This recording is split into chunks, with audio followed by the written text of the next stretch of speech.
answer some frequently asked questions about the 1921 census.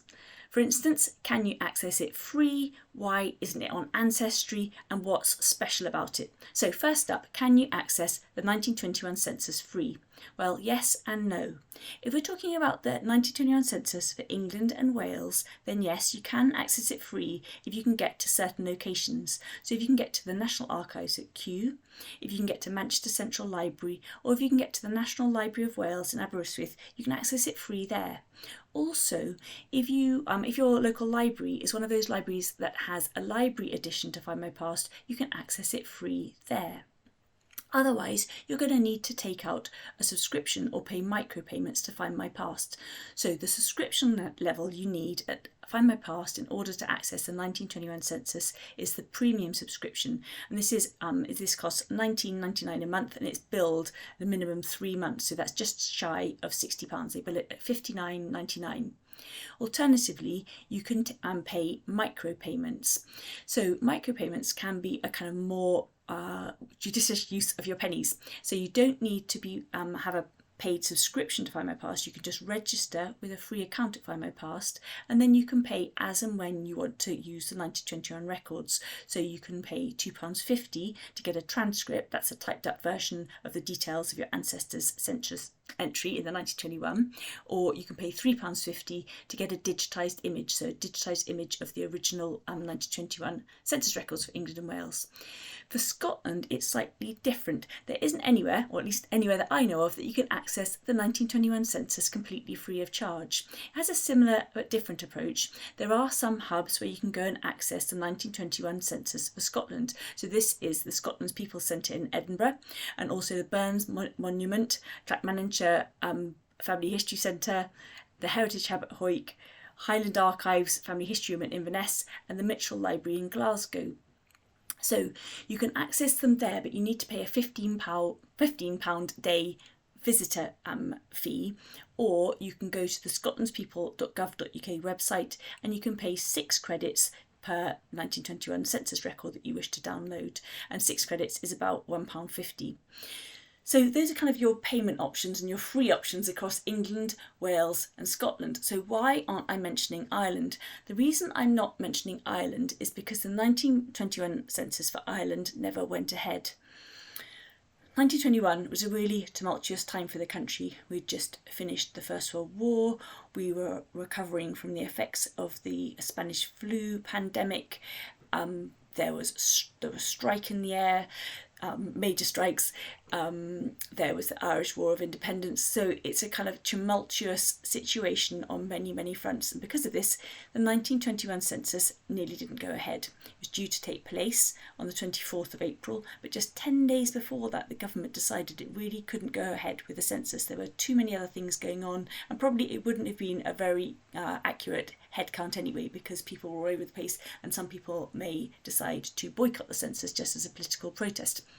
Anyway, so it was cancelled on the 14th, but fortunately from us with our family history heads on the 26th of April, it was announced that the census would go ahead, and it went ahead in England, Wales and Scotland on Sunday the 19th of June 1921. And it's useful to know this because when you look at those original census records, you're probably going to see a date somewhere, tiddly somewhere, saying the 24th of April 1921. And this is because it was too expensive to go and reprint all those census forms, but the actual date the census took place was that 19th of June 1921, but not in Ireland. Because of the situation there, the 1921 census never went ahead, and the earliest census, or the next census that we can look forward to for tracing our Irish ancestors is the 1926 census.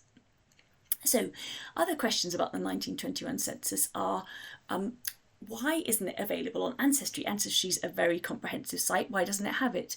And the reason is because it costs a huge amount of money and dedication to digitise and transcribe records, vast data collections such as the 1921 census. So that was entered into as an exclusive agreement between the National Archives and Find My Past. And so as such, for a period of time, the 1921 census records for England and Wales are only available via Find My Past.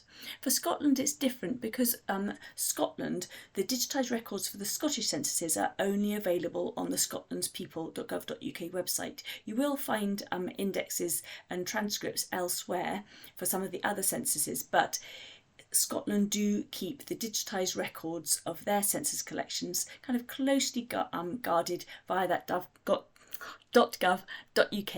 website. So what else is useful to think about with the 1921 census? So why is the 1921 census special is one key question. So I touched on the fact that it was a census that nearly didn't happen, but there's other details in there. It's a change census, and it's very much a reflection of the time in which it was taken. And if you look carefully, you may find details of your ancestors having scrawled that, their usual line of employment, but the fact that they're out of work because unemployment was running very, very high. It was a difficult time economically for many, many people across the country. You may find also evidence of the long-lasting tragedy of the First World War, and special provision was made for people to record whether they were widowed or whether they were orphaned. And for children, it could be very specifically recorded as whether their father had died, their mother had died, or both parents had died. So there were many, many people suffering and would continue to suffer after the First World War, and the 1921 census encapsulates this. So I feel as this is a bit of a waffle, but I hope I've answered the key questions of can you access it free? Kind of, but not always. But which censuses are available? Don't think in terms of UK census. Break it down. You're going to have to think of England and Wales and Scotland and Ireland or not Ireland. And and what's special about it is a unique time capsule for a very poignant era in history, roughly a century ago. And I think that's all I can think of for the moment. But if you have any other questions you'd like to know about the 1921 census, then please do drop them in the comments below. And if you've not already taken out a free trial to Family Tree Plus, then you're very welcome to do so. And just go to our website, www.family-tree.co.uk, click on the Family Tree Plus thing, take out the free trial.